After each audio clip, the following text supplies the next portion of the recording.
আবারও অস্থির ডিমের বাজার। সরবরাহ সংকটের অজুহাতে নিত্য প্রয়োজনীয় খাদ্যপণ্যটির দাম দফায় দফায় বাড়ানো হচ্ছে। গত 2 দিনের ব্যবধানে ডিমের হালিতে দাম 5 টাকা পর্যন্ত বেড়েছে। দাম বাড়ার কারণ হিসেবে পরস্পরকে দুষছেন ক্ষুদ্র খামারি, কর্পোরেট প্রতিষ্ঠান সহ বড় কারবারিরা। মূল্য নিয়ন্ত্রণে সরকার দাম বেঁধে দিলেও বাজারে সে দামে ডিম মিলছে না।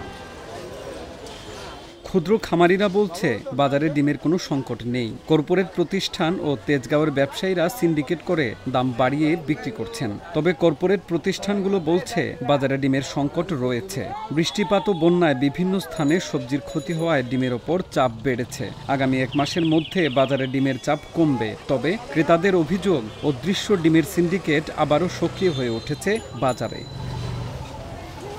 বাজারে ডিমের দাম স্বাভাবিক রাখতে গত 15 সেপ্টেম্বর ডিমের উৎপাদন, পাইকারি ও খুচরা দাম নির্ধারণ করে দেয় প্রাণী সম্পদ অধিদপ্তর। অধিদপ্তরের আদেশে উৎপাদক পর্যায়ে প্রতিটি ডিম 10 টাকা 58 পয়সা, পাইকারিতে 11 টাকা এবং খুচরা পর্যায়ে 11 টাকা 87 পয়সা দাম নির্ধারণ করা হয়। সরকারি প্রতিষ্ঠান টিসিবির প্রতিবেদনই বলছে খুচরা বাজারে অনেকটাই বেশি দামে কিনতে হচ্ছে ডিম।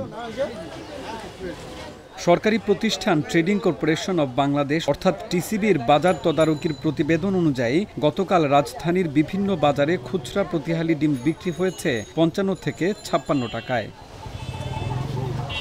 বাংলাদেশ পোলট্রি অ্যাসোসিয়েশনের সভাপতি সুমন হাওলাদার বলেন, দেশের ডিমের কোনো অভাব নেই। ফেনীসহ কয়েকটি জেলার বন্যার কারণে ডিমের উৎপাদন 20 লাখ কম হলেও অন্যান্য জেলার উৎপাদন বেশি রয়েছে। তেজগাঁওয়ের ব্যবসায়ীরা ও কর্পোরেটরা সিন্ডিকেট করে দাম বাড়িয়েছেন।